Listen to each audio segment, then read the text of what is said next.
मेरे फादर जो हैं वो एक ऑटो रिक्शा ड्राइवर हैं। ऑफ कोर्स वो शुरू से ही ऑटो नहीं चलाते थे। उन्होंने जॉब करने के बाद डिसाइड किया कि वो इंडिपेंडेंट होके काम करना चाहते हैं और वो एक ऐसा जॉब करना चाहते हैं जिसमें कि उन्हें जब चाहें सोने को मिले, जब चाहें अपने लिए टाइम मिले और वो फैमिली को टाइम दे सकें। तो उन्होंने सेलेक्ट किया कि वो ऑटो चलाएंगे and I respect for that. Thanks. When I was in 4th standard मुझे रियलाइज़ हुआ कि शायद मुझे लड़के पसंद हैं लड़कियों की बजाय, बट मुझे लड़कों के साथ रहना, बात करना, खेलना, लंच करना, ये सब चीज़ें बहुत पसंद थी। और उस टाइम पे मुझे समझ में नहीं आता था ये प्रॉब्लम है या फिर बीमारी है या ये सभी लड़कों के साथ होता है या फिर मैं अकेला ऐसा लड़का हूँ।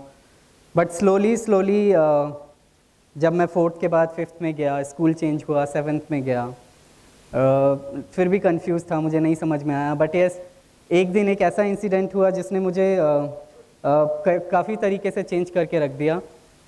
स्कूल से घर लौटते वक्त स्कूल बस में जब मुझे मेरे क्लासमेट में से किसी ने 50 बच्चों के सामने हिजड़ा कह के बुलाया तो I felt bad about it और मुझे लगा कि शायद मुझे पढ़ाई नहीं करनी चाहिए और अगले दिन मैं उन बच्चों को दोबारा फेस नहीं कर सकता and then drop my school. मैं दोबारा कभी स्कूल नहीं गया।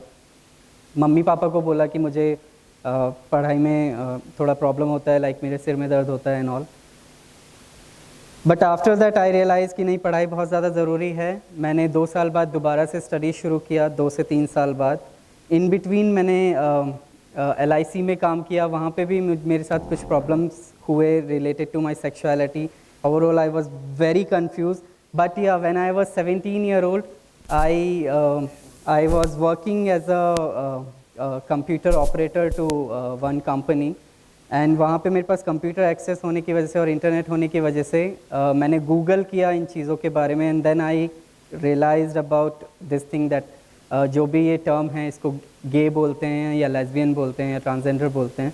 Then I found out someone who his name is prince Manvendra Singh Gohil. He is India's first gay prince and उनके साथ टच में आया मैं और उनसे मैंने पूछा कि मैं गे हूँ और मुझे समझ में नहीं आता क्या करना चाहिए। देन ही सेड कि उन्होंने मुझे नाज फाउंडेशन के बारे में बताया दिल्ली में। उसके टच में आने के बाद of course I was 17 year old तो मैं नाज फाउंडेशन नहीं जा सकता था, तो I waited for some time like couple of months and then I went to the Naz foundation. और वहाँ पे जब मैंने अपने जैसे लोगों को देखा मुझे लगा कि सिर्फ मैं अकेला ऐसा इंसान नहीं हूँ जो कि गे है।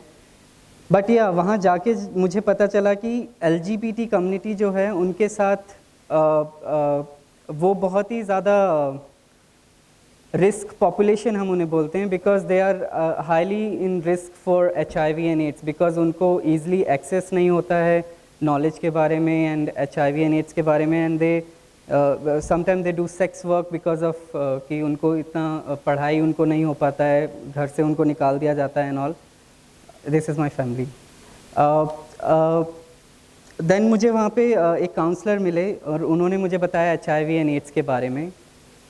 I was 18 year old but मैंने अपनी सेक्शुअल लाइफ थोड़ी ज़्यादा अर्ली स्टार्ट कर दी थी। Like I was around 13 year old and I started having sex and मैं ऑनलाइन डेटिंग साइट्स पे भी था एंड लोगों से मिलता था।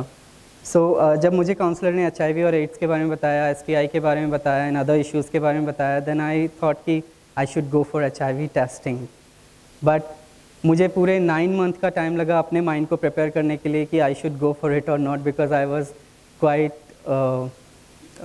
मुझे लगता था कि शायद मैं पॉजिटिव निकल सकता हूँ। एंड जब मैं HIV टेस्टिंग के लिए गया that was my first and last HIV testing because 10 minute की टेस्टिंग के दौरान मुझे डॉक्टर ने बताया कि ऐसा I'm HIV positive and my CD4 count, white blood cells count was 140 at that time. I was about to reach out to the condition called ads.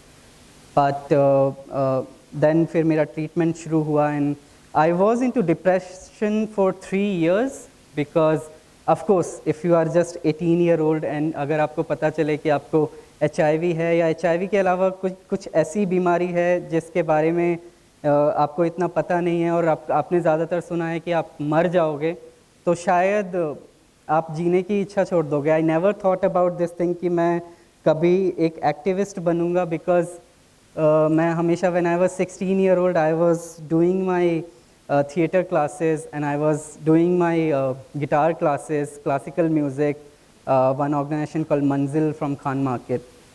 तो जैसे ही मुझे मेरा स्टेटस पता चला, I left out everything thinking of that कि शायद 2 से 3 साल में अब मैं मर जाऊंगा तो मुझे ये सब करने की ज़रूरत नहीं है।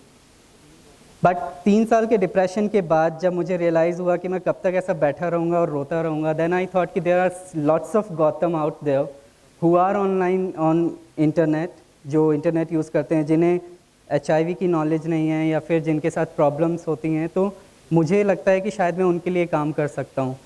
एक अपॉर्चुनिटी मिला मुझे जो कि UN ऑर्गेनाइजेशंस के साथ इन 2013, एंड इन रामलीला मैदान मुझे बोलने का मौका मिला in front of 60,000 people about my HIV status with Shri Shri Ravishankar ji. I was feeling bit good about it because Shri Shri Ravishankar ji से मिलने के लिए काफ़ी लोग सोचते हैं, but I don't follow any religion because I am Hindu, but I follow everything. So जब उनके साथ मुझे मौका मिला एंड वहाँ से मेरी शुरुआत हुई यूनाइटेड नेशंस के साथ, तब से मैं टच में आया। देन फिर UNAIDS के यूथ एडवाइजरी फोरम में as a youth board member from not only from India, I am representing Asia Pacific in that.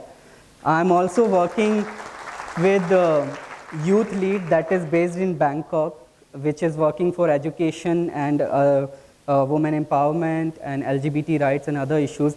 I'm board member for youth lead. I'm also part of Youth Voices Count that is specifically working for LGBT rights in Asia Pacific. So I'm core committee member for Youth Voices Count. There are several organizations. There is one organization called International HIV AIDS Alliance. I'm key correspondence member for that organization that is based in UK. There's one organization called GNP Plus, Global Network of People Living with HIV. I'm core committee member for, steering committee member for GNP Plus that is based in Amsterdam.